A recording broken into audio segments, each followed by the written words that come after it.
So, with that, and my appreciation to you, all of you, for the support that you've been giving me in every show and every genre I've worked in, let's begin our discussion, our Q&A session.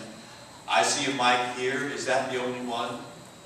So why don't people start lining up here, and we will begin our conversation. Yes.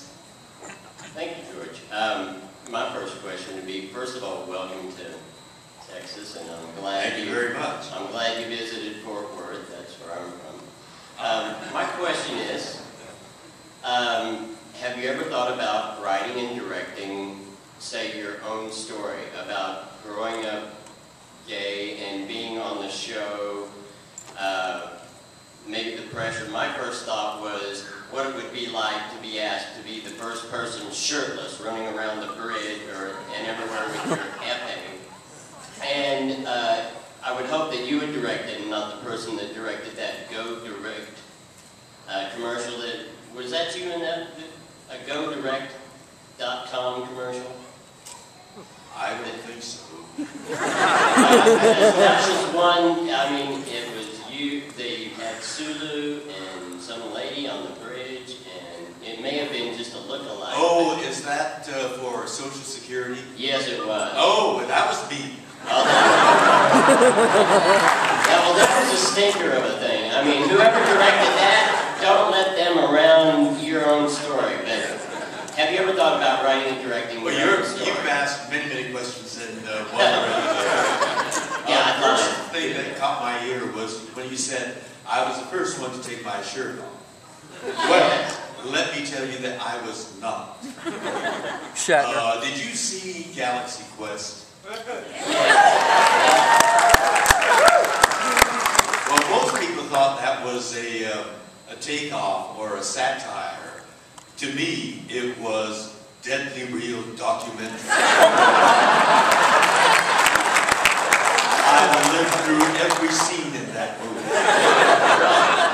And particularly that scene where Tim Allen is in a struggle and his shirt gets ripped off, and Sigourney Weaver is watching it, and she rolls her eyes.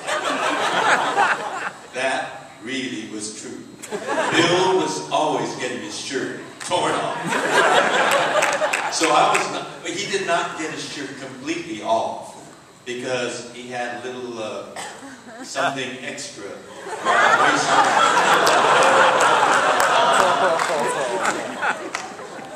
I think the word that they called it was a girdle. Do you women know about things like that? But, so I was not the first to take my shirt off, but that is my favorite episode. I love it. It was great fun doing that. But did you know, well, to give you a little background, the original script had me wielding a samurai sword. And I said to the writer, well, you know, because I'm of Japanese ancestry, that would be ethnically consistent. But, you know, I'm a Japanese American, and Sulu is a 23rd century character. And in the 20th century, when I was a kid, I saw Gene Kelly in the Three Musketeers, and I saw Errol Flynn in The Adventures of Robin Hood, and I was swept away by these swashbuckling movies. And I had my mother make me a Robin Hood costume, and my backyard became Sherwood Forest, and Martha Gonzalez became my maid Marion, and I, of course, was Robin Hood because it was my backyard, and my mother made the costume. And so I said, you know, wouldn't it be more interesting and more in the science fiction mode if a 24th century Sulu saw his heritage as not just ethnically consistent, but more his heritage of the world. And wouldn't it be more interesting, rather than a samurai sword, if you put a fencing fork in Sulu's hands? And he said, oh, that is interesting. Do you fence? You never ask an actor whether we can do anything. We claim to be experts at everything. And after that interview, we go out and become experts at everything. So I said, you know, when he asked me, do you fence? I said, oh, it's my favorite hobby. Yeah, I've been doing this since I was a child. And I was in my backyard. And so comforted by that, he went on to, you know, went back to his, we had at that time that old machine called a typewriter.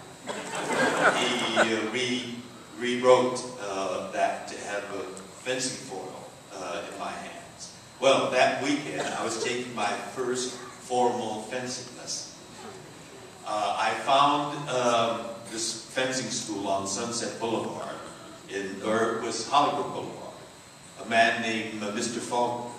And I learned that I'd been watching this Mr. Faulkner as a child because he choreographed the fencing sequences in The Adventures of Robin Hood with Errol Flynn.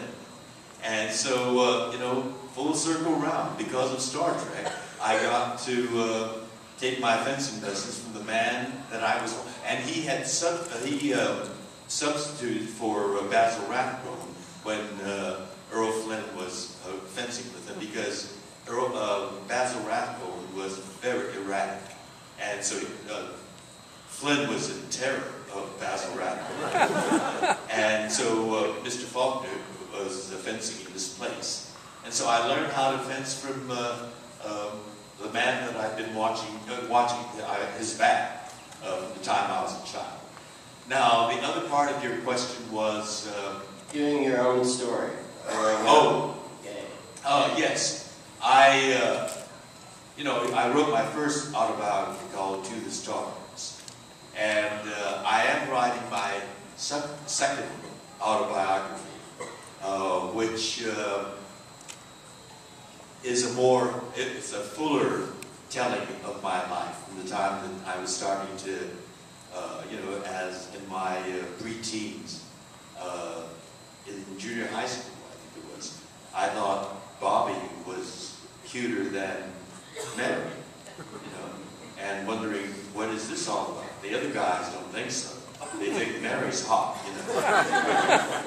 And I wanted to be one of the guys, so I learned to act very early. I acted like I was one of the guys. So I'm going to tell that story in the next autobiography I'm working on. The first one was called To the Stars. This one's titled Down to Earth. So I will tell that story. Thank you. Thank you for asking.